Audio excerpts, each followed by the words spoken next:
আসসালামু আলাইকুম রহমতুল্লাহ। এই যে দেখুন প্রিয় বন্ধুরা, আমাদের ক্ষেত থেকে আমরা ওটসগুলো শুকানোর পরে এভাবে, আমাদের তো আসলে এটা শখের বশে করা, এই জন্য তেমন কোনো প্রযুক্তি নেই, তাই এগুলোকে এভাবে লাঠি, বড় লাঠি দিয়ে এগুলোকে পিটিয়ে এগুলো থেকে শাঁসটা বের করছি।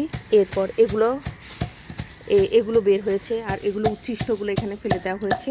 তারপরে কি হয়েছে সেগুলো আপনাদের দেখাচ্ছি। এই যে এভাবে ভিতরের ভারী চামড়াগুলোকে আমরা সরানোর চেষ্টা করছি, বিভিন্নভাবে ট্রাই করছি ভিতরের আঁশগুলো আলাদা করার জন্য, মোটা চামড়া যেটা সেটা আলাদা করার জন্য। এই যে আমরা কিছুটা ঢেলে নিলাম, এটা এখন ঝাড়বো। এগুলোকে কাঠ দিয়ে মাড়াই করার পর বা পিটানোর পর এখন ঝেড়ে এই উচ্ছিষ্টগুলো ফেললাম। আর এটা হচ্ছে একটা পর্যায়ে আসছে। এরপর এগুলো ধানের মতো করে মেশিনে চুরালে সম্ভবত ওটস বের হবে। আমি জানি না, এটা সম্পর্কে আমার ধারণা নেই, জাস্ট ট্রাই করছি।